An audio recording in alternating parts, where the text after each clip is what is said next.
Hello, YouTubers. I'm Angela Logan, and this is Everyday Shenanigans. It is Friday, October 25th, 2019. Thanks for joining me. Greetings from the High 10. Okay, this is part two of the two people who are arrested in the Camille McKinney abduction and murder. Mr. Stallworth, Patrick Stallworth, and Derek Irisha Brown. I'm giving you part two of the update and information that I derived from this morning. I want to apologize for the very lengthy video because there was so much information in that article, and then trying to give commentary and feedback, it ran over. Well, so far, most of my videos have been long due to this case. Some of my other videos, other topics rather, don't go 20 minutes, 30 minutes. But this case is different because there's so much entailed with the case and different information coming about, because as I see it, just as quick as I finish one video, I'm going in and reading an article, then something else from another article that gives some new information that I never saw before. So I'm going to bring that update in this part two. Okay, I want to talk about Mr. Stallworth's, Mr. Patrick Stallworth's bail, bond, whatever. Of course, I had to Google bail bond just to get the information on, how it works, this, that, and the other. Okay, for some of you who don't know, a bail is cash money. You're paying the full amount of the bail with cash. Okay, the bond, that is a bonding company posting the bond alongside others posting property in cahoots with the bail bond company. Okay, what I want to talk about, and the reason why I'm bringing this subject up, is the fact that Mr. Patrick Stallworth's family, I mentioned to you all in the video a little while ago that 6 people came together to post the bond for him to be released from jail last week. Naturally, he's been rearrested on capital murder charges for Cupcake's kidnapping and murder. Okay, alongside Mr. Derek Brown. Now, mind you, the 6 people have made a claim they want to back out of the bond. Now, there's conflicting information about a bond, and some bonds go towards court costs for a defendant. Sometimes you can get the money back from a bond. So as the person shows up for court, you allegedly could get your bond back. I've just read different things so far about the bond process, because as I had done information in a R. Kelly video, the lady who posted the bond for Mr. R. Kelly, she then said she wanted, her money back because she didn't know that he had more cases that he was going to be arrested for. But the judge in that case told her, like, hey, lady, you knew what you signed up for when you signed the slip for the bond. It was explained to you thoroughly, or it should have been explained to you thoroughly. But then he had told her, well, bring me back sufficient evidence and I'll make a decision if I should give you your bond back. Now, I don't know what these people, what their transaction is as far as what they're trying to get back in this situation. Are they trying to get their money back or whatever they posted? Well, it couldn't be a bail cash because it didn't say bail, it said bond.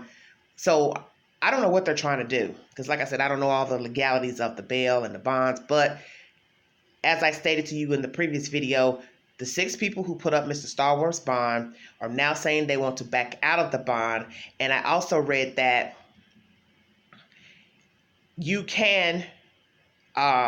will be alleviated from any responsibility of a bond once a person is found guilty of the said charge. Now, naturally, he has not gone to trial yet. He and Ms. Brown have not gone to trial. It's just everything just started out this week. They just got the the charges handed down this week. So we'll see. I'll give you an update on that situation as far as the bond situation. But the 6 people that posted the bond are now wanting to back out of the bond. So I'll give you an update on that. But another thing I want to talk about with that bond situation is this. Why did you all bond him out in the first place? I find that very interesting, because naturally when a person gets arrested and they decide to call someone for either the bail or the bond, they're going to tell you why they're in there. If they don't tell you, I think you would at least ask, hey, what are you in there for? Blah, blah, blah. So when he told you, Pookie, Ray, Mama, grandmama, sister, auntie, whoever, what he was originally arrested for. You didn't think that was suspicious that he has been arrested for possession of possession of child pornography and distribution of child pornography via phone? You didn't ask? And when you found out, why would you then still go to other participants to bond him out? Because what did he tell you? This isn't true. They've misunderstood. That's not what they're seeing on my phone. I mean, come on, you guys. Let's just keep this real, because this is a real conversation. What in God's name could he have told these people was on his phone? And who are these 6 people who got together to put up their property for the bond? That's deep, real deep. I mean, I'm kind of baffled now reading today. They're backing out of the bond. But you are the ones who came to the decision to put up your property, 6 of you, because it was a $500,000 bond. Naturally, 10% had to be posted for the bond, and 6 of you people affiliated with Mr. Stallworth got together, of sound mind, I'm assuming, and now, since he's been rearrested on capital murder charges, you say, I don't want no parts of this. Well, I'm going to give my opinion on that. You shouldn't have paid the bond in the first place, because the charge itself with the child pornography was bad enough. Although the police department, the state or whatever, didn't have any type of evidence linking him to Cupcake's disappearance at the time, still, the fact that someone would call you to ask you for bond money for that is crazy. And the fact that they went along and bonded him out, a very high bond. We're talking about a lot of rolls of toilet paper and car notes and such. Y'all feel where I'm going. Ain't no way. And then the risk losing your property, because that can happen. There is no way I would have bonded him out just on the porn itself, because you didn't think that, hey, there's something wrong with this cat. What is he doing with child pornography on the phone? No, the police couldn't be making this up. Who are you? And mind you that I told you in the previous video uploaded this morning, they don't have any substantial, he doesn't have a substantial criminal background relating to any type of sexual crimes, misdeeds, felonies, except for the one marijuana charge back 2013 or whatever. And then that was dismissed, the felony marijuana charge. So obviously, Mr. Stallworth is a smoker. He likes to inhale. But my goodness, inhaling is one thing. Snatching babies and doing deviant things with children is another. And we do know that people will be sexual predators, pedophiles, child molesters, whatever word you like to use, and not have a criminal record, have not been arrested, have not been in suspicion of said crimes. And that's why a lot of these crimes go unnoticed, because one, victims don't tell. They usually are threatened or feared for their safety, or just were scared to tell and come out. But I just find it odd that these people went on and posted bond for this man, knowing he had child pornography on the phone. Now, many of you, as myself, we don't know the age group of the pornography, but my understanding is from the ages under 17. So you're deemed a child under the age of 17, obviously in the state of Alabama. So it doesn't matter. It doesn't matter what the person looked like, in the video, the pictures, whatever. They deemed it was a child in the pictures, then so be it. Okay? Because I'm sure some of you are wondering, like, well, is it teenagers that's in the pictures, or is it small children? In the end, it doesn't matter. But I just threw that out there because, nothing has been revealed about those pictures that were on the phone. And I'm just basically making commentary about the fact that these people are backing out of their obligation about the bond. They no longer want to participate or whatever of that. And I really don't know the procedure, how that works. But I'm just relaying that to you guys. Okay, let's talk about his attorney, who was his attorney, which I just uploaded that information in the previous video. Mr. Emory Anthony was the attorney for Mr. Stallworth, but as I stated to you, he has asked to relinquish his duties as his attorney. So now we have to ask ourselves about that. This is an interesting morning on Friday. Everybody affiliated with Mr. Stallworth is wanting to now play hooky. Your associates, family members, or whomever posted the bond want to back out of the bond, and now your lawyer wants to relinquish his duties as your attorney. Why, sir? Why, Mr. Anthony, do you now not want to participate in representing Mr. Stallworth? Is it because the police and state came together, FBI rather, with the information, evidence to link him and Miss Brown to the disappearance and now murder of Miss Camille McKinney? So you changed your mind? It did never dawn on you that perhaps he did kidnap that child? He did do something with her body since she was missing at the time when you came on to represent him? And now after the fact that Miss Camille's body has been discovered and she is deceased, which is 2 days later when the story broke, which would have been yesterday on a Thursday, you decided you no longer wanted to be his attorney. I find that very interesting. So it's kind of like you'll represent him for child pornography, having access, distribution, possession in his personal, on the phone, But now that he's been arrested on capital murder, you have relinquished your duties. Now, maybe perhaps he relinquished himself. It's because he does not, what is the word I'm looking for? He doesn't have the expertise in that field of representing someone who will be, who has been charged in a capital murder. Okay, that could be the issue. I don't know. They didn't give any more information, just that he was wanting out of being the attorney for Mr. Stallworth. So I don't know if he has, like I said, the expertise. I'm just throwing this out here. It's just an speculation for those of you who are listening.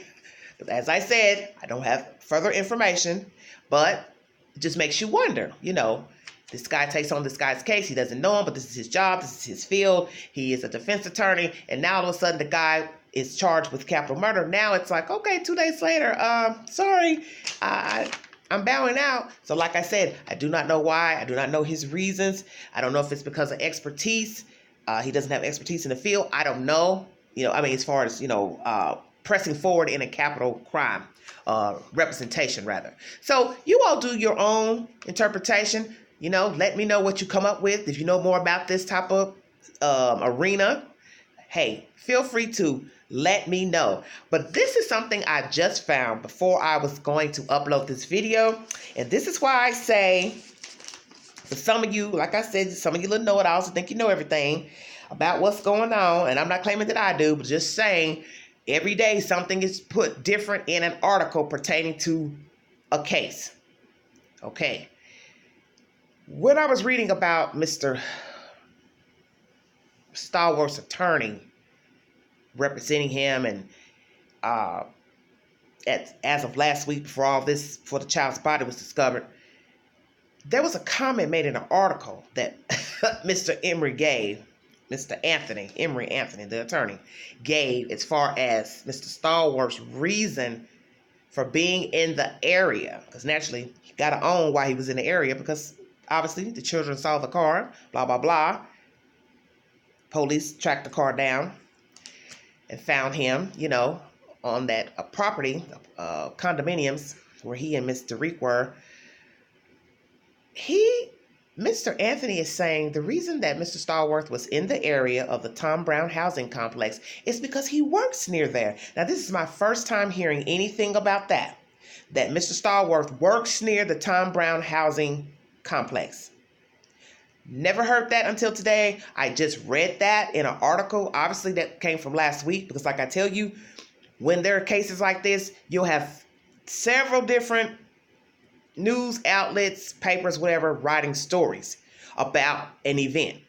and this is my first time ever seeing that on paper, that he worked near the Tom Brown housing place. So that is what he's saying, that Mr. Stallworth had a legitimate reason to be out there in that community that night. Now, you put that on paper. Now you're going to ask the ultimate question, because I know you're going to bring it to me. Well, where did he work? What did he do for a living? Because, you assume he lived in a condominium. He must make decent money to afford the rent. They never stated what Ms. Derek did for a living. So, go figure. I don't know, because like I said, I'm just getting this information from news outlets. No one in any article that I've read or came across thus far has ever said what Mr. Stallworth did for a living, what his line of work was, or where he was employed. So this is something for you all to ponder on. Where did he work? What did he do for a living to be in that area? Because now I'm bringing to you that was stated in an article, I guess from last week, that he had a legitimate reason to be in that area of the Tom Brown housing complex, because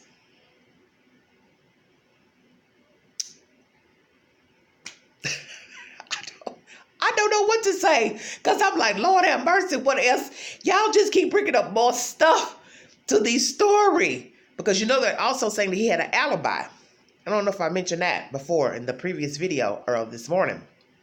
Yes, Mr. Stallworth, his attorney claimed days ago that he had an alibi of the night of October 12th.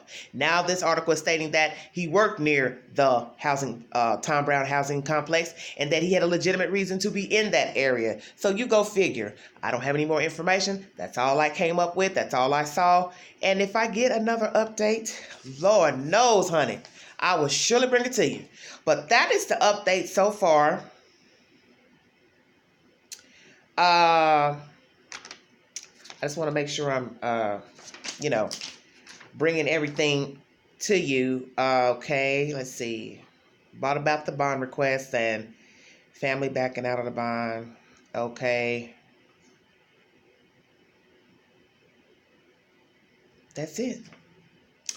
Family backing out of the bond for Mr. Stallworth.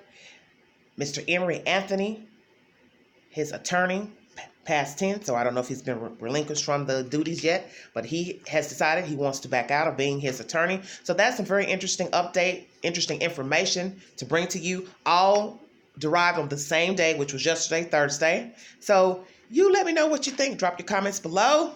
Thanks for listening. Thanks for sharing. Thanks for watching. And until the next update, I will talk to you guys later. Bye-bye.